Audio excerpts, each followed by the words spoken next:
أعوذ بالله من الشيطان الرجيم بسم الله الرحمن الرحيم يوصيكم الله في أولادكم للذكر مثل حظ الأنثيين فإن كن نساء فوق اثنتين فلهن ثلثا ما ترك وإن كانت واحدة فلها النصف ولأبويه لكل واحد منهما السدس مما ترك إن كان له ولد فإن لم يكن له ولد وورثه أبواه فلأمه الثلث فإن كان له إخوة فلأمه السدس من بعد وصية يوصي بها أو دين آباؤكم وأبناؤكم لا تدرون أيهم أقرب لكم نفعا فريضة من الله إن الله كان عليما حكيما۔ سورہ نساء کی یہ دوسری رکوع ہے چوتھے پارے میں۔ سورہ نساء کے یہ دوسری رکوع آیت نمبر 11 سے لے کر آیت نمبر 15 تک کے آیاتوں پر مشتمل ہے۔ اس رکوع میں اللہ تبارک و تعالی نے کچھ اہم ترین فرائض اور حقوق بیان فرمائے ہیں، اور مسلمانوں کو تاکید فرمائی گئی ہے کہ وہ ان فرائض اور حقوق کی ادائیگی پر خود کو پابند رکھیں، اور پابندی کے ساتھ وہ ان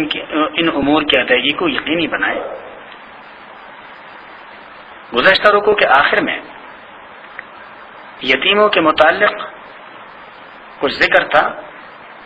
کہ جو لوگ ناحق یتیموں کا مال کھاتے ہیں گویا وہ اپنے پیٹوں کے اندر آگ بھرتے ہیں۔ اس رکوع میں اللہ تبارک و تعالی نے پسماندگان یتیم خواہ وہ بچے ہو یا بچیاں ہوں یا وہ متاثرہ پسماندگان جو بھائی ہو، بہنیں ہو، والد ہو یا والدہ ہو، ان کے لیے اللہ تبارک و تعالیٰ نے حقوق متعین کر کے بیان فرمائے ہیں، جن میں سے کچھ اس رکوع میں ہیں اور کچھ اس سورہ مبارکہ کے آخر میں آئیں گے۔ بنیادی طور پہ جب کوئی شخص وفات پا جاتا ہے تو سب سے پہلے اس کے کل مال میں سے اس کے کفن دفن کے لیے پیسے نکالے جاتے ہیں کہ کفن دفن تمام چیزوں کے ادائیگی پر سب سے مقدم ہے۔ پھر کفن دفن سے اگر کوئی پیسہ بچ جاتا ہے تو پھر اس کے اوپر جو قرض ہے وہ قرض اس میت کے ٹوٹلی مال متروکہ میں سے ہی ادا کر دیا جائے گا۔ قرض کی ادائیگی کے بعد اگر کچھ مال بچ جاتا ہے تو پھر یہ دیکھا جائے گا کہ اس مرحوم نے کچھ وصیت تو نہیں کی۔ اگر اس نے وصیت کی ہے کہ میرے پیسوں میں سے، مال میں سے کچھ یہ کام کی جائے یا فلاں فلاں ضرورت مندوں کو دیا جائے یا مسجد بنایا جائے یا کوئی ادارہ بنایا جائے یا رفاہ کے کاموں میں لگا دیا جائے، تو پھر اس کے ٹوٹلی مال متروکہ میں سے 1/3 حصے میں اس کی وصیت کو منظور کیا جائے گا، اور کل مال کا 1/3 اس مد میں صرف کر دیا جائے گا جس کے لیے اس نے وصیت کی ہو، بشرطے کہ وہ وصیت کسی گناہ کے کام کے لیے نہ ہو۔ اور اگر اس نے وصیت کسی گناہ کے کام کے لیے کی ہے تو اس وصیت کو پورا نہیں کیا جائے گا۔ اگر اس نے جو وصیت کی ہو اس پر خرچہ 1/3 مال سے زیادہ آتا ہو تو پھر اس زیادتی کو دیگر ورثاء کے رضامندی پر موقوف رکھا جائے گا۔ اگر پسماندگان نے اجازت دی کہ بھئی اس وصیت کو ہمارے حصوں سے بھی پورا کر دیا جائے تو ٹھیک ہے، اگر وہ اجازت نہ دے تو اتنا کچھ جو 1/3 حصے میں بنتا ہے وہ خرچ کر دیں، اور باقی پورا کرنا کوئی ضروری نہیں ہے۔ پھر جو مال رہ جاتا ہے اس کو اس طرح سے تقسیم کر دیا جائے گا جو اللہ نے اس رکوع میں وضاحت فرمائی ہے۔ کچھ مسائل ہیں جو اس کے ساتھ ساتھ ہیں۔ یوصیکم اللہ، اللہ تبارک و تعالیٰ تمہیں حکم کرتا ہے فی اولادکم، تمہارے اولاد کے حق میں، کہ للذکر مثل حظ الانثیین، کہ مرد کا حصہ ہے برابر 2 عورتوں کے، یعنی ایک شخص فوت ہو جاتا ہے اور اس کے اولاد میں کئی بچے بھی ہو اور بچیاں بھی، تو ایک مرد اور 2 خواتین کا حصہ برابر ہے۔ فَإِن كُنَّ نِسَاءً، پھر اگر وہ عورتیں ہوں زیادہ، فوق اثنتین، 2 سے اوپر، تو فَلَهُنَّ ثُلُثَ مَا تَرَكَ، تو ان کے لیے 2/3 ہے اس مال سے جو وہ چھوڑ کے چلا گیا، اور باقی جو حصے ہیں مال کے وہ مردوں میں تقسیم کر دیے جائیں گے۔ وَإِن كَانَتْ وَاحِدَةً، اور اگر وہ ایک ہی بیٹی ہے، پسماندگان میں صرف ایک ہی بیٹی ہے، تو فَلَهَا النِّصْفُ، اس کے لیے آدھا ہے، وَلِأَبَوَيْهِ لِكُلِّ وَاحِدٍ مِّنْهُمَا السُّدُسُ، اور اس وفات پانے والے کے والدین میں سے ہر ایک کے لیے اس کے مال متروکہ میں سے چھٹا حصہ ہے، مما وہ ترکا جو وہ چھوڑ کر کے چلا گیا،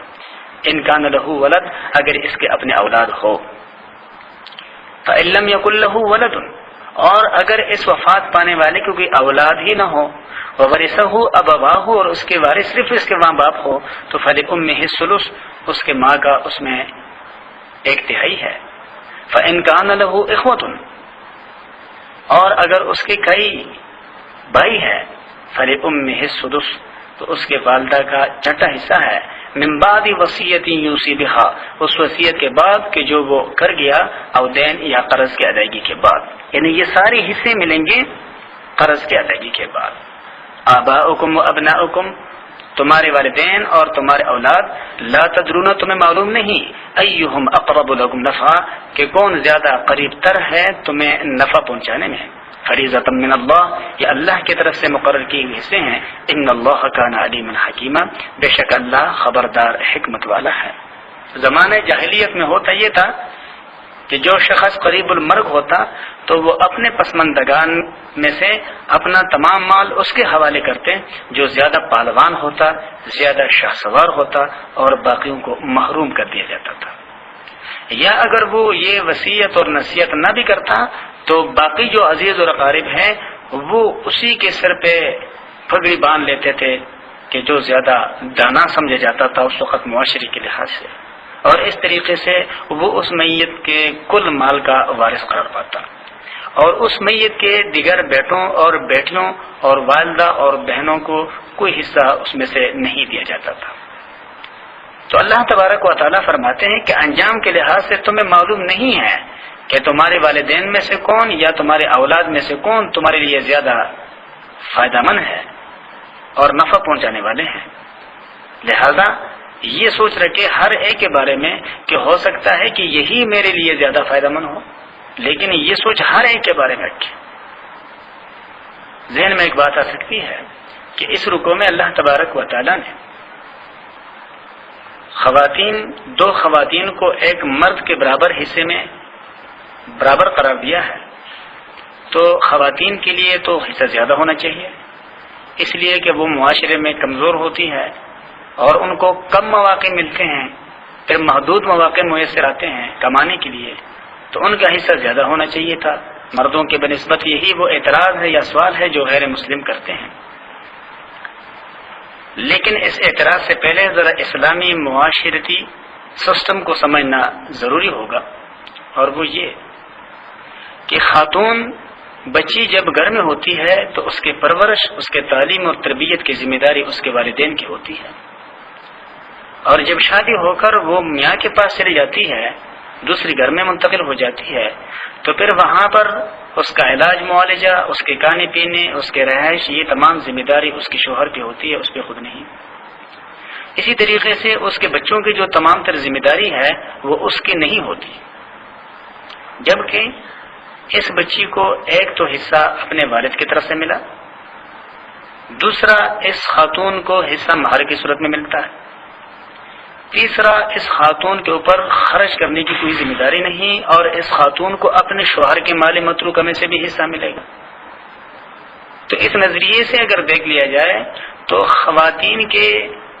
ذمہ داریاں کم ہیں اور ان کو جو ملا ہوا حق ہے وہ سارا کا سارا محفوظ ہے۔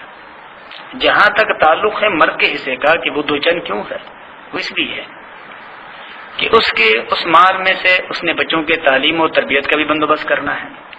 اس نے اپنے والدین کا بھی خیال رکھنا ہے، ان کے بیمار پرسی کا، ان کے علاج معالجے کا، ان کے کھانے پینے کا، رہائش کا، یہ بیٹے کی ذمہ داری ہے والدین کے ضعیف ہونے کی صورت میں۔ اور پھر اپنے بچوں کے بارے میں بھی یہی ہے،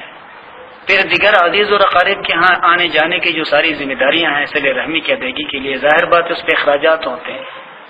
تو ان اخراجات کا اٹھانا یہ مرد کی ذمہ داری ہے، خاتون کی ذمہ داری نہیں ہے۔ تو اللہ نے جو فیصلے فرمائے ہیں اپنے بندوں کے درمیان ان کے حصوں کے حوالے سے،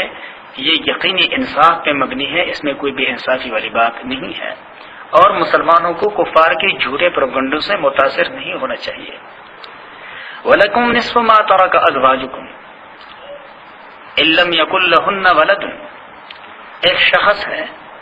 اس کی بیوی فوت ہو جاتی ہے اور کوئی اولاد ان کا نہیں ہے، تو بیوی کا جو کچھ مال ہے اس میں سے آدھا حصہ شوہر کو ملے گا۔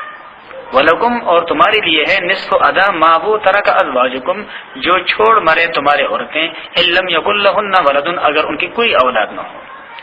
فإن كان لہن ولد، اگر ان کی کوئی اولاد ہے تو فلکم الربع، پس تمہیں چوتھا ملے گا، مما ترکنا، وہ جو خاتون چھوڑ گئی، من بعد وصیت یوصین بها او دین، اس وصیت کے بعد جو وہ کر گئی یا قرض کی ادائیگی کے بعد، یعنی اس کے ادائیگی کے بعد چوتھا حصہ کل مال میں سے شوہر کو دیا جائے گا اور باقی حصے اولاد کو۔ وَلَهُنَّ الرُّبُعُ مِمَّا تَرَكْتُمْ، اب اس کا الٹ صورت، شوہر اگر فوت ہو جاتا ہے اور ان کا کوئی اولاد نہیں ہے تو شوہر کے کل مال کا 1/4 حصہ یہ بیوی کو دیا جائے گا، اور اگر ان کے بچے ہیں تو شوہر کے مال متروکہ میں سے 8واں حصہ بیوی کو دیا جائے گا۔ اللہ کا ارشاد ہے وَلَهُنَّ الرُّبُعُ مِمَّا تَرَكْتُمْ، اور ان کے لیے ہے 1/4 جو تم چھوڑ جاتے ہو، إِن لَّمْ يَكُن لَّكُمْ وَلَدٌ، اگر تمہارے ہاں کوئی اولاد نہ ہو۔ فإن كان لكم ولد، اگر تمہارے ہاں اولاد ہو اور اس اولاد میں سے پھر اگر کئی بچے اور کئی بچیاں ہیں تو ان بچوں اور بچیوں کو آپس میں جو مال ملے گا وہ اسی حساب سے جو گزشتہ آیت میں ہو گزرا ہے کہ 2 بچیوں اور 1 بچے کا حصہ برابر ہوگا۔ تو اگر تمہارے لیے اولاد ہے فلہن الثمن مما ترکتم، پھر ان کے لیے 8واں حصہ ہے اس میں جو کچھ تم چھوڑ جاتے ہو، من بعد وصیت توصون بها، اس وصیت کے بعد جو تم کر جاؤ، او دین یا قرض کے بعد۔ وَإِن كَانَ رَجُلٌ يُورَثُ كَلَالَةً، اور اگر وہ مرد کہ جس کا میراث ہے وہ کلالہ ہے، یعنی اس کا کوئی اولاد نہیں اور والدین نہیں، اب امرأۃ، یا عورت ایسی ہو، کلالہ اس مرد یا عورت کو کہا جاتا ہے کہ جس کا اصول اور فروع نہ ہو، یعنی اولاد بھی نہیں والدین بھی نہیں، بلکہ دائیں بائیں کے رشتہ دار ہیں، بہن ہے بھائی ہے، تو اگر ایسا کوئی شخص فوت ہو جائے کہ جو کلالہ ہو، وَلَهُ أَخٌ أَوْ أُخْتٌ، اور اس میت کے ایک بھائی ہو یا ایک بہن ہو، تو فَلِكُلِّ وَاحِدٍ مِّنْهُمَا السُّدُسُ، ان میں سے ہر ایک کو ملے گا میت کے مال متروکہ میں سے 6واں حصہ۔ فَإِن كَانُوا أَكْثَرَ مِنْ ذَلِكَ،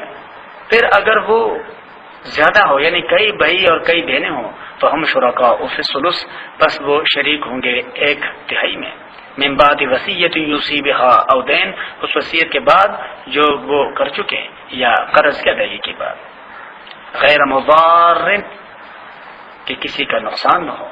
وصیۃ من اللہ، یہ اللہ کی طرف سے تاکید ہے، حکم ہے، واللہ علیم حلیم، اور اللہ سب کو جاننے والا تحمل والا ہے۔ تو اللہ کو معلوم ہے کہ کون سا کتنا ضرورت مند ہے، اللہ نے ہر ایک کے لیے اس کے ضرورت کے مطابق اور حیثیت کے مطابق حصے مقرر کیے۔ تلک حدود اللہ، یہ اللہ کے مقرر کی ہوئی حدیں ہیں۔ ومن یطع اللہ ورسولہ، اور جو بھی اطاعت کرے گا، پیروی کرے گا اللہ اور اس کے رسول کے حکموں کے، تو انجام اس کا یہ ہوگا کہ یدخلہ جنات تجری من تحتها الانہار، اس کو جنت میں داخل کیا جائے گا جس کے نیچے نہریں بہ رہی ہوگی، خالدین فیہا، سدا رہیں گے اس میں، وذالک الفوز العظیم، اور یہ بہت بڑی کامیابی ہے۔ ومن یعص اللہ ورسولہ، اور جو بھی نافرمانی کرتے ہیں اللہ اور اس کے رسول کے حکموں سے، ویتعد حدودہ، اور جو نکل جاتے ہیں اللہ اور اس کے رسول کے مقرر کی حدوں سے، تو انجام یہ ہوگا کہ یدخلہ نارا، اس کو آگ میں داخل کیا جائے گا، خالدا فیہا، وہ سدا رہے گا اس میں، ولہ عذاب مہین، اور اس کے لیے رسوا کن عذاب ہے۔ تو حقوق کی ادائیگی میں کسی کا والد فوت ہو جائے تو پیچھے جو بھی بھائی رہتے ہیں، بہنیں رہتی ہیں، بھائیوں کو چاہیے کہ وہ اپنے بہنوں اور اپنے والدہ کا حصہ ضرور نکال کے دیں، اور پسماندگان کو چاہیے کہ دنیا سے جانے والے نے اگر کچھ وصیت کی ہے تو اس کو پورا کر دیں، اور اگر اس پر قرض ہے تو اس کو ادا کر لیا جائے، اس سے انکار کسی صورت میں درست نہیں۔ اسی طرح سے جو دنیا سے جانے والا ہے اس کو چاہیے کہ وہ اپنے مال متروکہ میں سے کسی ایک کے لیے سارے مال کا وصیت نہ کریں، جن کے لیے حصے شریعت نے مقرر کی ہے یا اللہ نے مقرر کی ہے ان کے لیے وصیت کرنا درست نہیں ہے۔ کسی کو جو میراث ملتا ہے وہ اس مورث کے وفات ہونے کے بعد ملتا ہے، اس سے پہلے نہیں۔ لہذا ہمارے معاشرے میں جو بعض لوگ اتنے آگے نکل چکے ہیں والدین کے نافرمانی میں اور ان کے ستانے میں کہ جو یہاں تک کہ معاشرے کرتے ہیں کہ بھئی ہمیں ہمارا حصہ دیا جائے، ہم جانے اور ہمارا کام، تو بھئی اولاد کو حصہ والدین کے مال میں سے ان کے وفات کے بعد ملتا ہے، وراثت ان کے وفات کے بعد ملتا ہے، کسی کو ان کی زندگی میں والدین کی مالی وراثت نہیں ملا کرتا۔ اس لیے اپنے والدین سے یہ کہنا کہ آپ کے مال میں سے جو ہمارا ورثہ بنے گا وہ ہمیں ابھی دے دیا جائے، یہ درست نہیں ہے۔ اللہ تبارک و تعالی ہر مسلمان کو اپنے تمام تر ذمہ داریوں کو ادا کرنے کی توفیق نصیب فرمائے۔ وآخر دعوانا ان الحمدللہ رب العالمین۔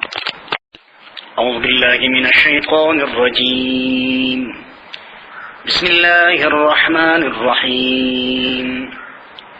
واللاتی یأتین الفاحشة من نسائکم فاستشہدوا علیہن أربعة منکم فإن شهدوا فأمسكوهن في البيوت حتى يتوفاهن الموت أو يجعل الله لهن سبيلا۔ چوتھے پارے سورہ نساء کی یہ تیسری رکوع ہے، اور یہ رکوع آیت نمبر 15 سے لے کر آیت نمبر 23 تک کے آیاتوں پر مشتمل ہے۔ اس رکوع میں اللہ تبارک و تعالی نے کچھ حقوق کا تذکرہ فرمایا ہے، چاہے ان حقوق کا تعلق انسان کے اپنے ذات کے ساتھ ہو یا اس کے مال کے ساتھ، جو کہ گزشتہ رکوع میں مالوں کے اندر جو حقوق ہیں اللہ تبارک و تعالی نے وہ بیان فرمائے، اور بالخصوص وہ حقوق جو ایک شخص دنیا سے رحلت کر جاتا ہے اور اس کو پھر تقسیم کرنے کی وہ راستہ باقی نہیں بچتا کہ وہ اپنی مرضی سے تقسیم کر سکے۔ اللہ تبارک و تعالی نے ان حقوق کو ٹھیک طرح سے تقسیم کرنے پر بہت زیادہ زور دیا، اور ان میں یتیموں کا حق ہے۔ اس رکوع میں کچھ حقوق ایسے ہیں کہ جو ایک انسان کے ذات کے ساتھ وابستہ ہوتی ہے دوسرے لوگوں کی، اور وہ ہے ایک خاتون کے عزت و ناموس، کہ یہ شادی شدہ خاتون جو ہے یا غیر شادی شدہ خاتون جو ہے اس کے عزت و ناموس کی حفاظت اس کے ذمہ فرض ہے، اس لیے کہ یا تو اگر یہ شادی شدہ ہے تو یہ اس کے شوہر کا حق ہے، یا اگر یہ غیر شادی شدہ ہے تو پھر یہ اس کے ہونے والے شوہر کا حق ہے، اور یہ اگر اس حق کی حفاظت میں کوتاہی کرے گی تو یہ اس کے لیے موجب سزا ہے، موجب تعزیر ہے، اور اللہ کے ہاں موجب عذاب ہے۔ اس لیے اللہ تبارک و تعالی نے ان حقوق، مالی حقوق کے اور ظاہری حقوق کی ادائیگی کے ساتھ ساتھ ان انفرادی یا نفسیاتی حقوق کی حفاظت کی بھی تاکید فرمائی ہے۔ لیکن انسان ہے، اگر انسانوں میں سے کوئی اپنے ان نفسانی حقوق کی حفاظت میں کوتاہی کرے تو اس کے لیے اللہ نے سزا مقرر کی ہے، جیسے کہ ایک شخص گزشتہ رکوعات میں ہو گزرا ہے، کسی کے مالی حقوق کی ادائیگی میں کوتاہی کرے گا، یتیم کے مال کے حفاظت میں، تو اس کا انجام آگ ہے، اس کے لیے اللہ کی ناراضگی ہے۔ اسی طرح سے جو دنیا میں اپنے ان حقوق کی حفاظت نہیں کرے گا جو اس کے ذمہ ہے اور وہ حقوق اس کے شوہر کے ہیں، تو ایسے خاتون کے لیے دنیا میں بھی سزا ہے اور آخرت میں بھی سزا، اس لیے کہ اس نے ان حقوق کی حفاظت نہیں کی کہ جس کے حفاظت کی ذمہ اسی کو سونپا گیا تھا اور اسی کو ذمہ داری دی گئی تھی، اس لیے کہ یہ ایک ایسا حق ہے کہ اس کا حفاظت یہی کر سکتی تھی، لیکن اگر اس نے جان بوجھ کر کے اس حق کو ضائع کر دیا تو یقیناً اس حق کے ضائع کرنے پر اس کو سزا ملے گی۔ گزشتہ 2 رکوعات میں جو ایک مسئلہ چل رہا تھا یتیم کے مال کے متعلق، میت کے مال متروکہ میں سے، تو ان میں سے چند اہم ترین مسائل ہیں جو کہ مفتی محمد شفیع صاحب مرحوم نے ذکر فرمائے ہیں معارف میں، کہ عام طور پہ ہمارے معاشرے اور ہمارے گھروں میں ان حقوق کی ادائیگی میں کوتاہی کی جاتی ہے اور حق تلفیں ہوتی ہے کہ جو شخص فوت ہو جاتا ہے تو اس فوت ہونے والے شخص کے ورثاء میں سے کئی بچے ایسے ہوتے ہیں جو نابالغ ہوتے ہیں، کئی بچے نابالغ ہوتی ہیں، یا کچھ ایسے ورثاء ہوتے ہیں جو وہاں موجود نہیں ہوتے، اور ان کے عدم موجودگی میں ان کے جو وہاں موجود رشتہ دار ہے وہ اس میت کے مال متروکہ میں سے دیگے چڑھانا شروع کر لیتے ہیں اور خرچ اور اخراجات کرنا شروع کر لیتے ہیں۔ یہ کسی طرح سے مناسب نہیں ہے، اس لیے کہ ان اخراجات میں اس میت کے مال متروکہ میں ان بے کس یتیموں، بچوں اور بچوں کا حق ہے جو اپنے حق کو صرف کرنے کا اختیار بھی نہیں رکھتے، ان کی اجازت کے بغیر ان کے مال میں سے اس طرح سے خرچ کرنا یہ کسی طرح مناسب نہیں ہے۔ یہاں تک کہ فرمایا گیا ہے کہ جنازے کے لیے جو کپڑا امام کے آگے بچھایا جاتا ہے یہ بھی جنازے کی ضروریات میں سے نہیں ہے، لہذا میت کے کفن کے لیے اتنا ہی کپڑا خرید لیا جائے کہ جتنے اس کے کفن کے لیے ضروری ہے، تاکہ باقی ماندہ کپڑا ضائع نہ ہو۔ اسی طریقے سے میت کو قبرستان لے جاتے ہوئے ایسے بڑے پیمانے پر اخراجات نہیں کرنے چاہیے جو جنازے کی ضروریات میں سے نہ ہو۔ اسی طرح سے اس میت کے کفن دفن کے بعد اس میت کے مال متروکہ میں سے کانے تقسیم کرتے رہنا یہ درست نہیں ہے، اس لیے کہ اس میں یتیموں کا حق ہے اور ان کی اجازت کے بغیر ان کے مال کو تقسیم کرنا درست نہیں ہے۔ اگر وہ سب عاقل ہے، سب بالغ ہے، سب موجود ہے اور سب کی اجازت ہے تو پھر گنجائش نہیں کر سکتی ہے، لیکن پھر بھی یہ چیز اسراف میں آتی ہے اور اسراف بہرحال ناپسند ہے۔ اللہ تبارک و تعالیٰ نے اس رکوع میں ارشاد فرمایا ہے واللاتی، اور وہ عورتیں یاتین الفاحشۃ جو آئے گناہ کر کے من نسائکم تمہارے عورتوں میں سے، یعنی مسلمان عورتوں کی بات ہو رہی ہے، یہ ابتدائی حکم ہے۔ چنانچہ زمانہ جاہلیت میں یا کفر کے معاشرے میں تو گناہ کو گناہ نہیں سمجھا جاتا، بلکہ ہر شخص اپنے ہر خواہش کی تکمیل کو اپنا حق سمجھتا ہے، لیکن اسلام کہتا ہے نہیں، ہر انسان کا دوسرے انسان کے ساتھ کچھ حقوق وابستہ ہے اور ہر ایک نے ان حقوق کی حفاظت کرنی ہے۔ تو خواتین کے عصمت کی حفاظت یہ خواتین کی ذمہ داری ہے اور یہ ان پر حق ہے ان کے شوہروں کا۔ تو جب اسلام آیا تو اسلام نے ابتداءً یہ پابندی لگا دی کہ بھئی کوئی خاتون اگر اس گناہ کے مرتکب ہو جائے اور یہ گناہ اس پر ثابت ہو جائے 4 عاقل بالغ چشمدید گواہوں کے ذریعے، تو پھر ایسے خواتین کو گھروں کے اندر بند کر دیا جائے اور ان کو باہر نہ نکلنے دیا جائے، یہاں تک کہ تاکہ لوگوں کی نظروں میں یہ عمل ایک عیب کی صورت میں ابھر کر کے سامنے آ جائے، اور یا پھر اللہ تبارک و تعالیٰ ان کے لیے کوئی حکم نازل فرما دے کہ بھئی ان کو سزائے موت دینی ہے یا ان کو آزاد چھوڑنا ہے۔ بعد میں اللہ تبارک و تعالیٰ نے حکم نازل فرمایا کہ ایسے خواتین جو شادی شدہ ہو اور وہ اس گناہ کا ارتکاب کر لے اور پھر اس ارتکاب کو ثابت کیا جائے 4 چشمدید عاقل بالغ مسلمان گواہوں کے ذریعے یا پھر اس کے اقرار کے ذریعے، تو ایسے باقی خواتین کے لیے سزائے موت ہے، اس لیے کہ انہوں نے جان بوجھ کر دوسروں کے حق تلفی کی ہے جو کہ ان کے شوہر تھے۔ اور اگر وہ خواتین غیر شادی شدہ ہے تو چونکہ ان پر ذرا وہ حق کمزور پڑتا ہے، اس لیے اگر وہ اقرار کر لے یا پھر وہ گناہ 4 عاقل بالغ مسلمان چشمدید گواہوں کے ذریعے ثابت ہو جائے تو ایسوں کے لیے پھر سزا ہے، سزائے تعزیر، کہ ان کو دورے مار لیے جائیں گے تاکہ دوسروں کے لیے وہ نشان عبرت بن جائیں اور پھر کوئی دوسرا کسی کے حق کی تلفی میں اس طرح سے کوتاہی نہ کرے۔ تو اللہ کا ارشاد ہے کہ وہ عورتیں تمہاری خواتین میں سے جو بدکاری کر جائیں تو فاستشهدوا علیہن اربعۃ منکم، ان پر اپنے 4 مردوں میں سے گواہ لاؤ.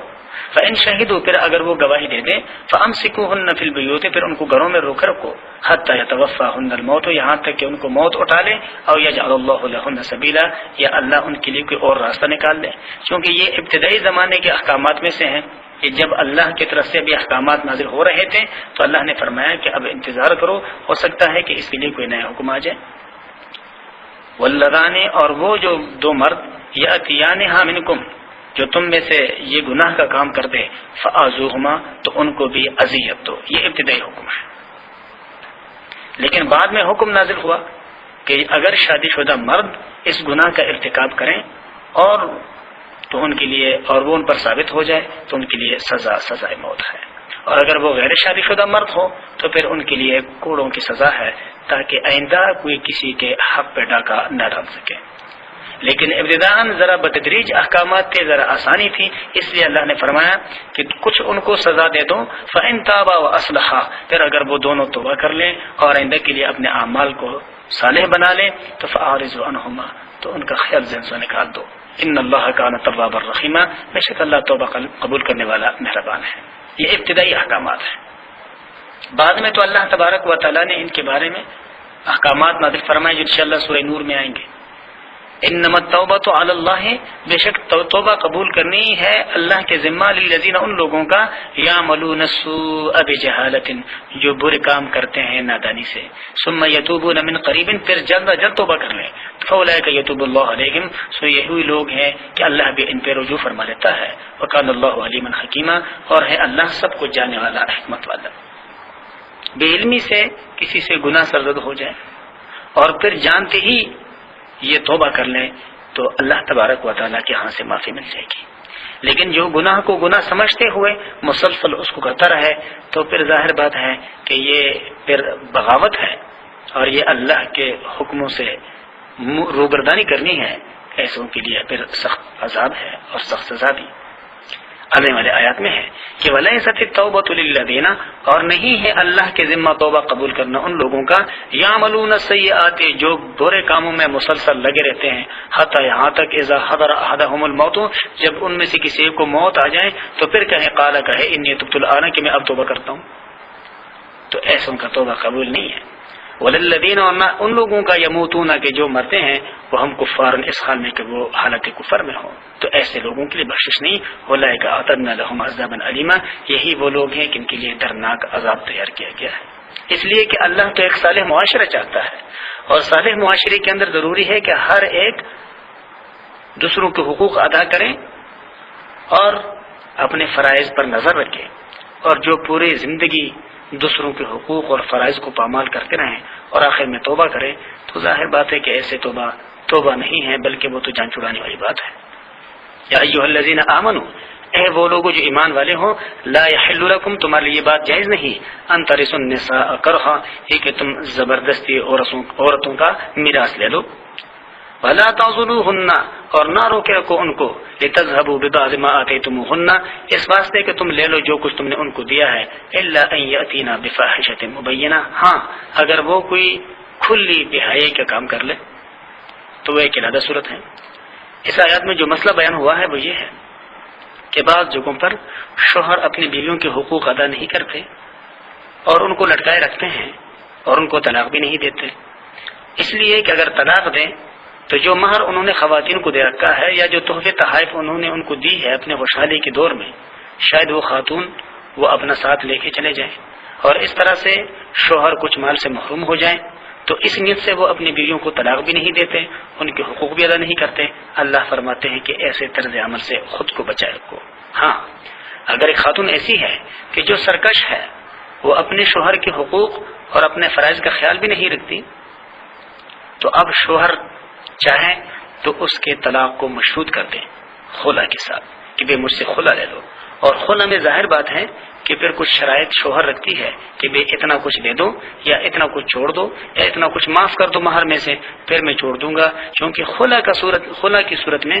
زیادتی خاتون کی طرف سے ہوتی ہے اس لیے اللہ تبارک و تعالیٰ کا ارشاد ہے کہ الا ان یاتینا بفاحشۃ مبینہ، اگر وہ کھلی کوئی بے حیائی کا کام کر لیں تو پھر شوہر کو اختیار ہے کہ وہ ذرا پھر اپنے آپ کو مضبوط رکھیں. وعاشرہن بالمعروف، اور ان کے ساتھ معاشرت اختیار کرو اچھی طریقے سے. فإن کرہتموہن، پس اگر تم کو ناپسند ہو ان کا کوئی طرز عمل، فعسى ان تکرہوا شیئا، تو ممکن ہو کہ تمہیں ایک چیز پسند نہ آئے، ویجعل اللہ فیہ خیرا کثیرا، اور اس میں اللہ نے تمہارے لیے بہت ساری بھلائیاں رکھی ہوں. انسان ہے، ہو سکتا ہے کہ کسی ایک فریق کا دوسری فریق کو کوئی طرز عمل پسند نہ آئے تو وہ اس کے ناپسندیدہ نہیں بلکہ اس پسندیدہ طرز عمل پر نظر رکھ کر کے اسے درگزر کر لیا کریں، اس لیے کہ کامل ایک اللہ کی ذات ہے. وَإِنْ أَرَدْتُمُ اسْتِبْدَالًا، اور اگر تمہارا ارادہ ہے بدلنے کا، زوجن مکان زوجن، ایک عورت کی جگہ دوسری عورت کو، یعنی اگر تم بیوی بدلنا چاہتے ہو، دوسری شادی کرنا چاہتے ہو، اور اس صورت میں تم پہلے والے کو چھوڑنا چاہتے ہو، تو اس صورت میں آتیتم احداہن قنطارا، اگر تم نے دے رکھے ہیں ان میں سے کسی ایک کو ڈھیروں سارا مال، فلا تأخذوا منه شیئا، اب اس میں سے کچھ بھی نہ لو. اتأخذونہ بہتانا، کیا تم لیتے ہو ان سے ناحق، واسما مبینہ، اور صریح گناہ سے، کہ جو کچھ ان کے ساتھ ان کو تحفی دی ہے اپنے خوشحالی کے دور میں وہ ان سے واپس لینا مناسب نہیں ہے. وَكَيْفَ تَأْخُذُونَهُ، اور تم کیوں کر ان سے لے سکتے ہو، وَقَدْ أَفْضَىٰ بَعْضُكُمْ إِلَىٰ بَعْضٍ، اور یقیناً تم میں سے پہنچ چکا ہے ہر ایک فریق سے دوسری فریق کو کچھ فائدے کی باتیں. وَأَخَذْنَا مِنْكُمْ مِيثَاقًا غَلِيظًا، اور لے چکی وہ خواتین تم سے پختہ باتیں، یعنی جس وقت نئی نئی شادی ہوئی تو اس وقت تو ان خواتین نے اپنے شوہروں سے اور ان شوہروں نے اپنی بیویوں سے بڑے وفاؤں کے وعدوں کے پورا کرنے کے بہت سارے وعدے کر رکھے ہیں کہ آپس میں متحد رہیں گے، ایک دوسروں کے وفادار رہیں گے. لیکن اب اگر زندگی کسی دوسری طرف چل پڑی ہے تو زندگی کے ان لمحات کو یاد کریں کہ جن میں بڑے ایک دوسروں کے ساتھ عہد و وفا کی ایفا کے وعدہ کر رکھے تھے، تو ان لمحات کو ذہن میں رکھتے ہوئے ایک دوسروں کو تنگ اور ایک دوسروں پر تشنیع نہ کی جائے، بلکہ اگر اکٹھے رہنا زندگی کا سفر کرنا ممکن نہیں تو پھر دستور کے مطابق خلادہ ہو جائے اچھی طریقے سے. وَلَا تَنْكِحُوا مَا نَكَحَ آبَاؤُكُمْ، زمانہ جاہلیت میں یہ بھی ایک رسم تھی اور زمانہ کفر میں آج بھی ہے، پڑھا جاتا ہے، ہم پڑھتے ہیں اخباروں میں کہ اگر کوئی شخص فوت ہو جاتا اور اس کی بیوی رہ جاتی تو ان کے اولاد ہی اپنی ماں سے نکاح کر لیا کرتے تھے. اللہ تبارک و تعالیٰ فرماتے ہیں کہ یہ انتہائی ناپسندیدہ بات ہے. وَلَا تَنْكِحُوا مَا نَكَحَ آبَاؤُكُمْ، اور ان سے نکاح نہ کرو جن سے تمہارے والدین نے نکاح کیا ہے، من النساء، خواتین میں سے، الا ما قد سلف، مگر ہاں جو پہلے ہو چکا. اگر زمانہ جاہلیت میں کوئی کسی نے کر دیا ہے تو بھئی وہ ہو گیا ہے، اب اس کا کوئی کیا حساب کتاب ہو سکتا ہے. لیکن آئندہ کے لیے احتیاط کیا جائے، چاہے وہ ماں سکی ہو یا وہ ماں ستیری ہو، بہرحال والد کے منکوحہ کے ساتھ اولاد کے لیے نکاح کسی بھی صورت میں درست نہیں ہے. انہ کان فاحشۃ، بے شک یہ بے حیائی کا کام ہے، وہ مقتا، اور بڑی غضب کی بات ہے، وساء سبیلا، اور بہت برا راستہ ہے کہ اس راستے پہ چل کر کے ادب اور احترام اور رشتوں کا تقدس پامال ہو جاتا ہے. اللہ تبارک و تعالی ہر ایک مسلمان کو ہر ایک فریضے کے مقرر وقتوں میں ادائیگی کی توفیق نصیب فرمائے. وآخر دعوانا الحمدللہ رب العالمین. اعوذ باللہ من الشیطان الرجیم. بسم اللہ الرحمن الرحیم. حرمت علیکم امہاتکم وبناتکم واخواتکم وعماتکم وخالاتکم وبنات الاخ وبنات الاخت وأمهاتكم اللاتي أرضعنكم وأخواتكم من الرضاعة وأمهات نسائكم وربائبكم اللاتي في حجوركم من نسائكم اللاتي دخلتم بهن فإن لم تكونوا دخلتم بهن فلا جناح عليكم وحلائل أبنائكم الذين من أسلابكم وأن تجمعوا بين الأختين إلا ما قد سلف ان اللہ کان غفورا رحیما۔ چوتھے پارے سورہ نساء کی یہ چوتھا رکوع ہے، اور یہ رکوع آیت نمبر 23 سے لے کر آیت نمبر 26 تک کے آیاتوں پر مشتمل ہے۔ پہلے آیات پر اس رکوع کے چوتھے پارے کا اختتام ہوتا ہے۔ اس رکوع میں اللہ تبارک و تعالی نے گزشتہ رکوع کے آخر کے سلسلہ بیان کو جاری رکھا ہوا ہے کہ زمانہ جاہلیت کے بے پناہ ناپسندیدہ اپنائے ہوئے جو رسومات تھے ان میں سے کچھ کے اللہ تبارک و تعالیٰ نے نفی فرمائی،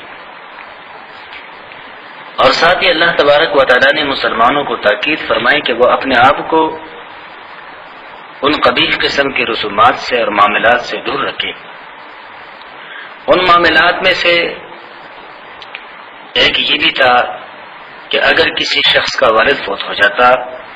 تو وہ اپنے والد کے منکوحہ یعنی اس کی بیوی سے اپنے والدہ سے نکاح کیا کرتے تھے، اور ان قبیح رسومات میں سے یہ بھی تھا کہ اگر کوئی شخص کسی کو اپنا منہ بولا بیٹا کیا جاتا پھر وہ فوت ہو جاتا تو اس کی بہو کے ساتھ وہ اپنے سکے بہو کی طرح برتاؤ کیا کرتے تھے اور ان کے ساتھ نکاح کرنے کو حرام سمجھتے تھے۔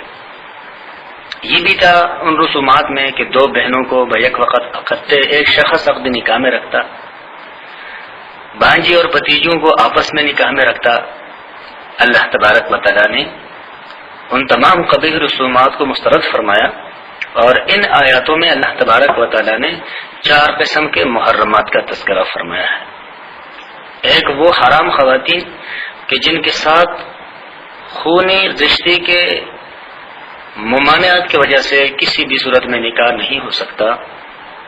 دوسری قسم کے وہ رشتے کہ جو دودھ پینے یا دودھ کے شراکت داری کی وجہ سے بندی کے اوپر حرام ہو جاتی ہے رضاعت کی وجہ سے، ان کا ذکر فرمایا۔ تیسرا ان خواتین کا ذکر ہے کہ جو خواتین سسرال رشتوں کی وجہ سے بندے پر حرام ہو جاتی ہے، اللہ نے ان کا ذکر فرمایا۔ اور چوتھی قسم کے ان خواتین کا ذکر ہے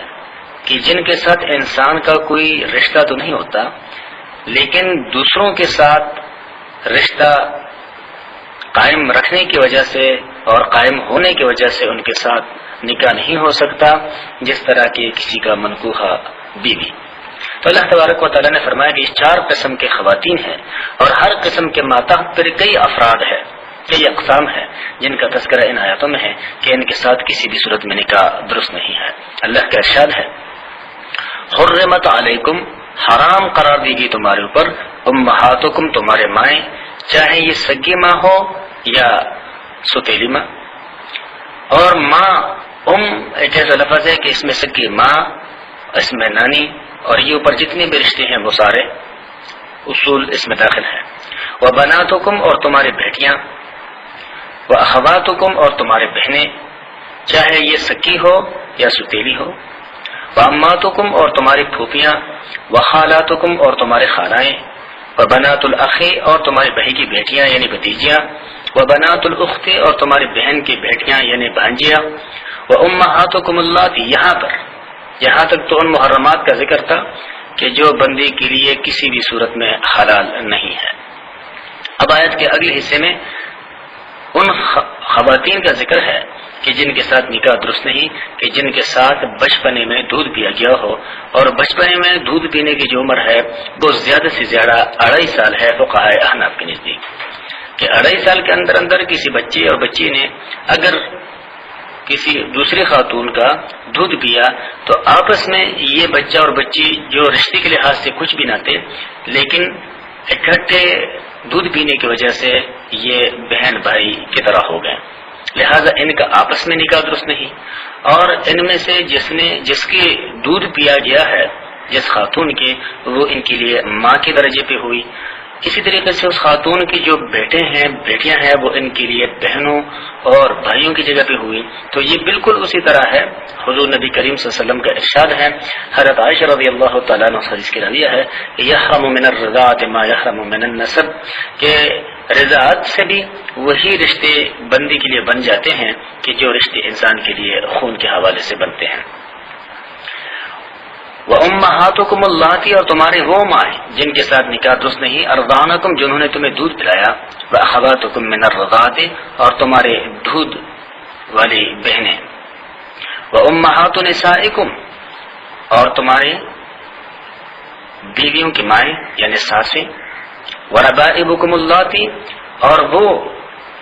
پرورش پانے والی بچیاں، فی حجورکم جو تمہارے گھروں میں ہیں، من نسائکم اللاتی تمہارے ان خواتین سے، دخلتم بہن جن کے ساتھ تم نے صحبت کی ہے۔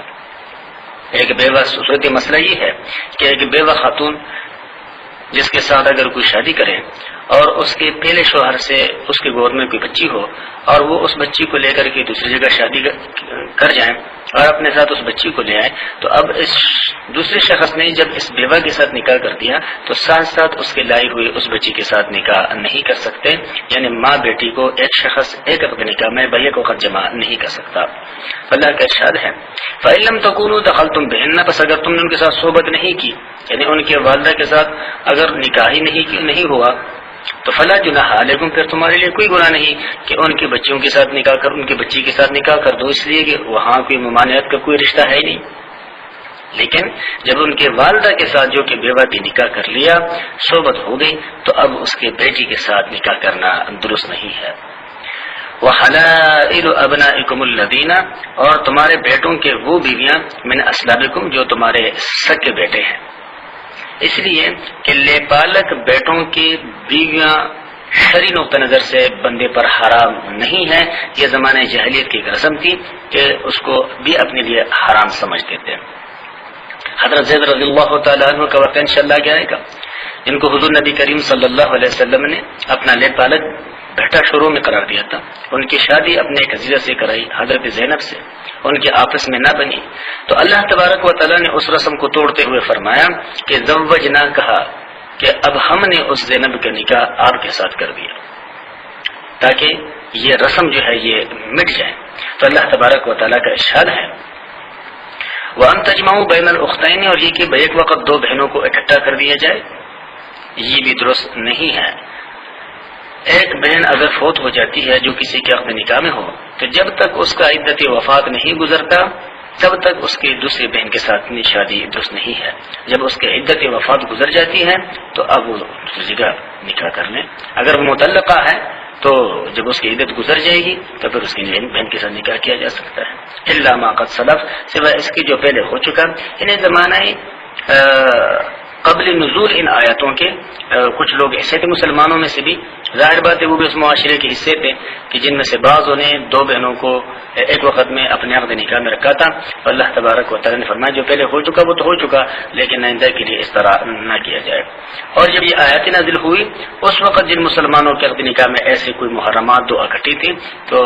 شریعت نے ان کو حکم دیا کہ ان میں سے کسی ایک کو وہ رکھے اور دوسری خود بخود اپنے نکاح سے نکل گئی۔ ان اللہ کان غفور الرحیم، بے شک اللہ بخشنے والا بڑا مہربان ہے۔ اس لیے کہ پہلے جو کچھ ہو چکا وہ بے علمی میں ہو چکا، اور بے علمی میں سرزد ہونے والے گناہ پر بندہ اگر اللہ سے معافی مانگے تو وہ استغفار طلب کریں تو اللہ تبارک و تعالی غفور الرحیم ہے، اسے معاف فرما دے گا۔ اس آیت پر چوتھا پارہ اپنے اختتام کو پہنچا۔ وآخر دعوانا ان الحمد للہ رب العالمین۔